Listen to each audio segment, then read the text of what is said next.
Appeals this evening for the Jamaica Public Service to do more to protect customers in areas hard hit by Hurricane Beryl from having to pay estimated bills. While the JPS has assured Jamaicans that only 25% have received estimated bills so far, there are heightened concerns that the company has been serving itself. And as Kalisha Williams reports, one expert believes there is not much the Office of Utilities Regulation, OUR, can do.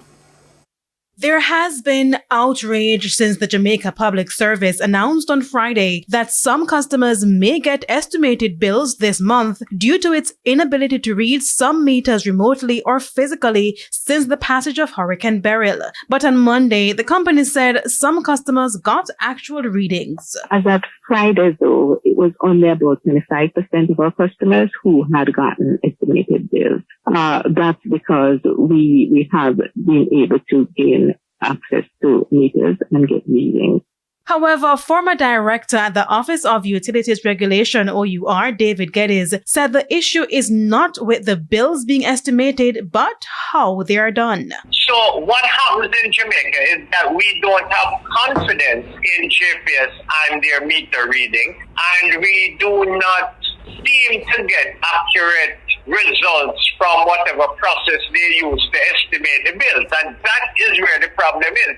The electricity provider had indicated that the estimated bill is calculated based on the average of the last 3 months. And according to the JPS's Electricity License Agreement of 2016, the company can only issue 2 consecutive estimation of bills. It is why Mr. Geddes believes there is not much the OUR can do. I can't say that OUR would be able to do anything given what is happening now. To say, well, you must go and read the meters at this point in time, when they have already said that you are entitled, I think, currently to 2 consecutive, no more than 2 consecutive estimated bills. Okay. So if they have not reached 2, then they wouldn't have done it for the entire customer base. So I can't see that OUR has any leverage now to tell them to go there.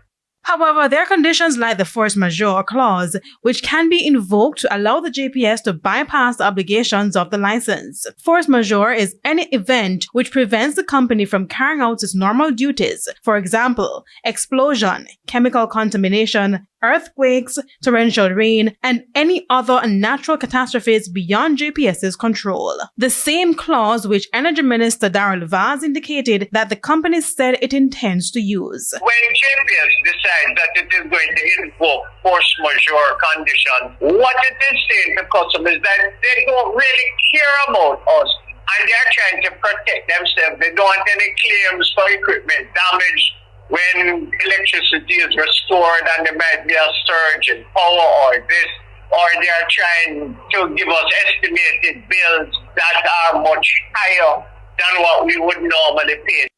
While Mr. Geddes states that there are provisions in the licensing agreement that JPS must send out a bill each month, he has one recommendation. Wherever this was really hard hit, we are saying to you, you are not required to pay this estimated bill, but we will balance it out at some point in time, but we are required to submit a bill.